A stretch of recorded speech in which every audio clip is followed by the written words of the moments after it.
नमस्कार बंधुरा NS kitchen आपनादेर आबारो एकबार स्वागत। आशा करी आपनारा सबाई खूब भालो आछेन। प्रतिबारेर मतो आबारो फिरे एसेछि नतुन रेसिपि निये। और आजके निये चले एसेछि मानकचु बाटा।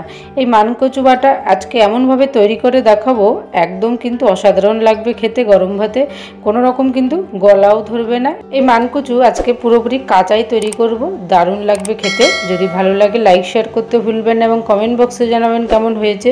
আর নিত্য নতুন রেসিপি দেখার জন্য চ্যানেলটিকে সাবস্ক্রাইব করে দেওয়ার জন্য অনুরোধ রইল।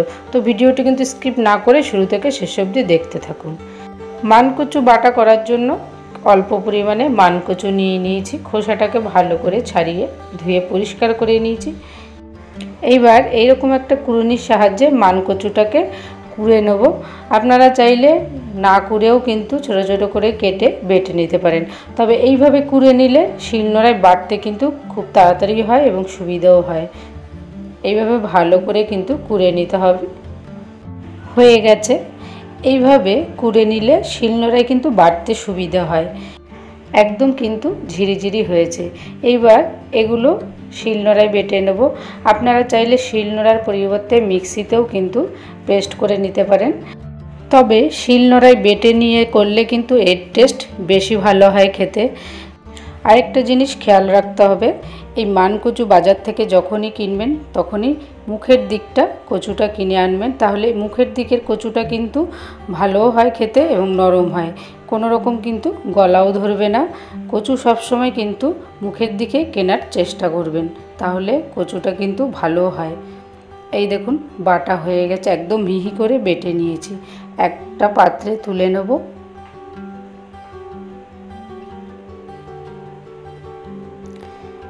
এইবার একটা ছাঁকনির মধ্যে কচু বাটাটা নিয়ে নেব।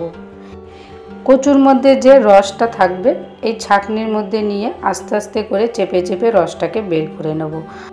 এই ছাঁকনির পরিবর্তে আরেকটা জিনিস করতে পারেন, যেটা হচ্ছে পাতলা সুতির কাপড়ের মধ্যে নিয়ে কচু বাটাটা রসটাকে ভালোভাবে চিপে বের করে দিতে পারেন। আমি এই পাতলা সুতির কাপড় নিয়ে নিলাম। তার জন্য ছাঁকনির মধ্যে ছাকার পরেও কিন্তু এই কচু বাটাটার মধ্যে অনেকটা রস আছে, তাই ছাঁকনির পরিবর্তে এইভাবে সুতির কাপড়ে আপনারা রসটাকে চিপে বের করবেন।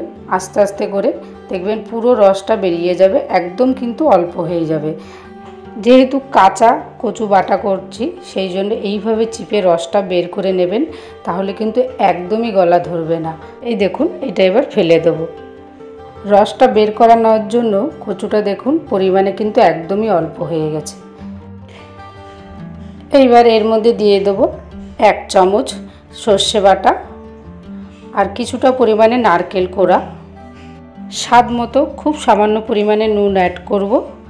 দিয়ে দেবো 1 চামচ কাঁচা সর্ষের তেল আর দিয়ে দেবো লেবুর রস। এই লেবুর রসটা দেওয়ার জন্য কচু কিন্তু একদমই গলা ধরবে না।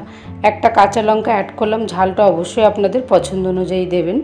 ভালো করে এবার লঙ্কাটা দিয়ে মেখে নেব। একদম হাত দিয়ে ভালো করে সব কিছু মেখে নিতে হবে। এইভাবে আপনারা কচু বাটা তৈরি করবেন, গরম ভাতে কিন্তু অসাধারণ লাগে খেতে। তৈরি হয়ে গেল কাঁচা মানকচু বাটা। আপনারা বাড়িতে অবশ্যই এই মানকচু কিন্তু কাঁচা তো এইভাবে বাটা করবেন, দেখবেন দারুণ লাগবে খেতে। আর যদি ভালো লেগে থাকে লাইক শেয়ার করতে ভুলবেন না এবং কমেন্ট বক্সে জানাবেন কেমন হয়েছে। আর নিত্য নতুন রেসিপি দেখার জন্য চ্যানেলটিকে সাবস্ক্রাইব করে দেওয়ার জন্য অনুরোধ রইল। সুস্থ থাকবেন, ভালো থাকবেন। আবারও দেখা হবে নেক্সট রেসিপি নিয়ে। প্লিজ আপনারা অবশ্যই পাশে থাকবেন। ধন্যবাদ।